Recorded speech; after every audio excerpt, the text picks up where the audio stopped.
Well, we began the show by addressing the court challenge announced today by the Alberta government. Premier Smith saying that Ottawa's clean energy regulations introduced in 2024 is constitutional overreach. And she also says it would hurt Albertans economically. So to talk about this, we're now joined by Rebecca Schulz. She is Alberta's Environment Minister. Minister, thank you for joining us once again. Always good to see you. Yeah, thank you so much for having me.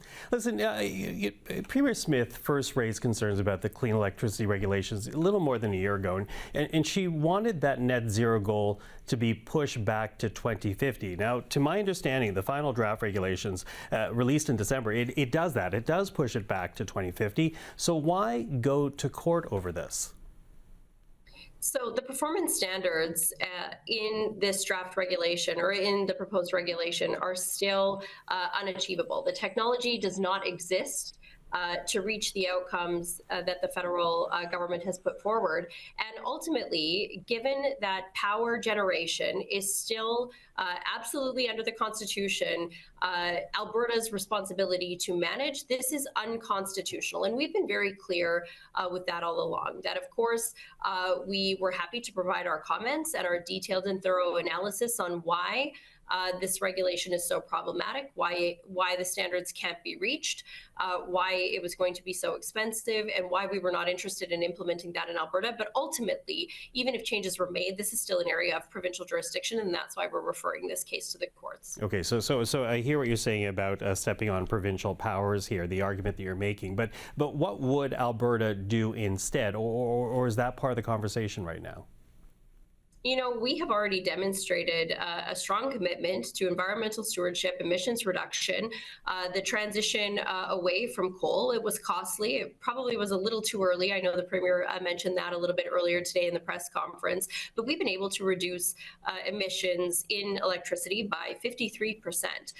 Again, though, under the Canadian Constitution, this is still an area of provincial jurisdiction, given that every province across the country is unique. A one-size-fits-all, top-down Ottawa knows best approach is not going to work for electricity development. And so what we're seeing here in the proposal of this regulation is very costly. It's going to limit investment in baseload power and natural gas peaker plants, which we, of course, need to keep Albertans warm in the winter, keep air conditioning going in the hot summers that we have here. We're not willing to increase the costs of electricity and leave Albertans in the dark over this regulation, again, when this is an area of provincial jurisdiction.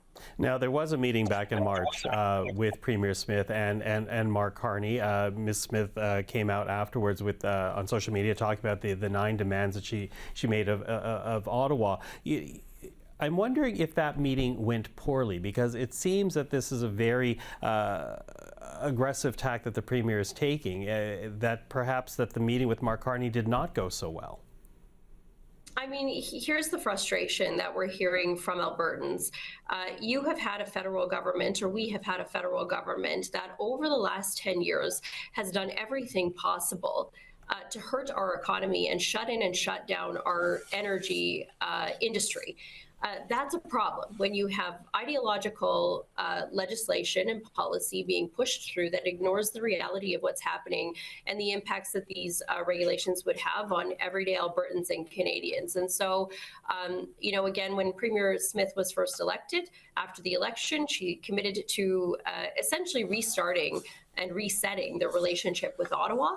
We now have a Prime Minister who did campaign on unifying and strengthening the Canadian economy, although I will say that he was saying different things in different areas of the country in 2 different official languages. And so this very clearly puts forward the demands that Alberta does expect. And it really is about respecting the jurisdiction of our province and all provinces, especially when it comes to energy and resource development and electricity generation. And so, again, we've seen in some of these cases, especially when we look at Bill C-69, the No More Pipelines legislation, that has been found to be unconstitutional.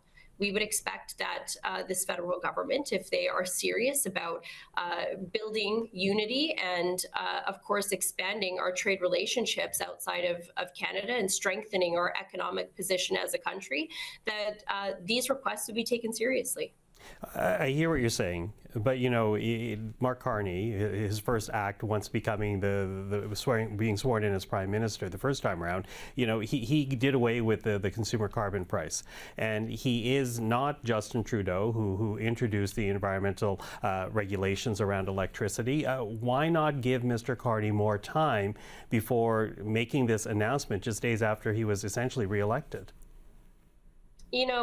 Essentially, we haven't seen anything from the Liberal government over the last number of years to give us any faith that there's going to be flexibility or recognition of provincial jurisdiction. And so I know that the Premier and the Prime Minister are going to be meeting very soon, and I imagine they'll be having this conversation. Again, we did hear the Prime Minister commit to nation building, to strengthening our economy. I would also just say again, and Premier has pointed this out as well, that we saw Canadians vote for a strong economy, not an ideological activist agenda. And so hopefully the Prime Minister will take these requests seriously and pull back those clean electricity regulations. I think that that would be a good way to start off this relationship and recognition that we do have a constitution that recognizes provincial jurisdiction in some of these really important areas.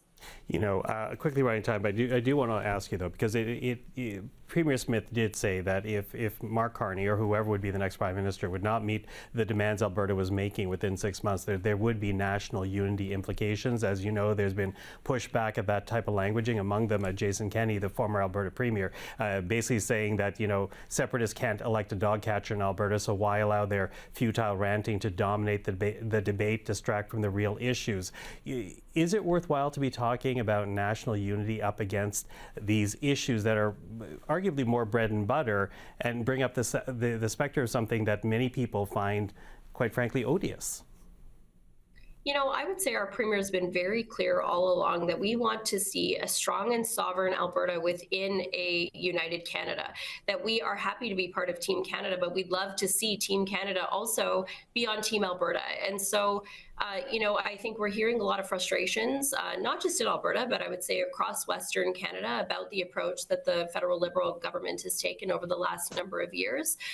We want to continue to contribute to, again, a strong Canadian economy, which we can do if we don't have to deal with problematic policy and legislation like clean electricity regulations, an oil and gas production cap that no other energy producing country would be looking at a time like this, especially when we need to expand our trade partnerships. The plastics ban, Bill C-69, the Bill C-48, the tanker ban off the coast. These are very problematic pieces of legislation that create uncertainty with trading partners around the world. I can tell you, I know the Premier was in Japan just last week. I was there at the beginning of February. And what we continue to hear is that Alberta and BC natural gas is part of the emissions reduction solution. But where is Canada? Can you build a pipeline? We would love your energy.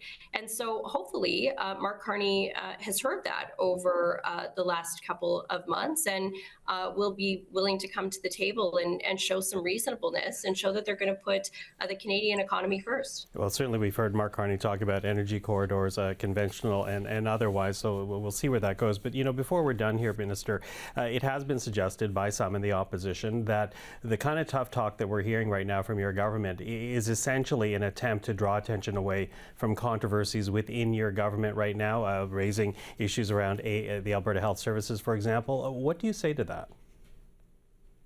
We have a strong, solid, united team. Our team is grateful and supportive of the leadership of Premier Danielle Smith. I know as an MLA, what I'm hearing in Calgary, but also across the province, is that people are grateful for her strong stance and for standing up for Alberta, our major industries, our economy, and the livelihoods and the affordability of energy for everyday Albertans across our province. We're very proud of our industries. We're proud of the contributions that we make to the Canadian economy overall. And so, what we hear every single day from every corner of the province is that people are grateful for that strong stance and that strong leadership. again, understanding that there is a lot of frustration out there. I know you've been talking about that a little bit earlier today as well. We now have an opportunity to reset that relationship, but there are some things that really the status quo is not negotiable, and that's starting with these net zero electricity regulations. But then again, still the emissions cap, C69, and the litany and long list of things that are devastating to the Canadian economy. Well, as I always say, Minister, appreciate the time. I always appreciate your generosity with us. Thank you for this evening. Yeah, my pleasure. Thank you.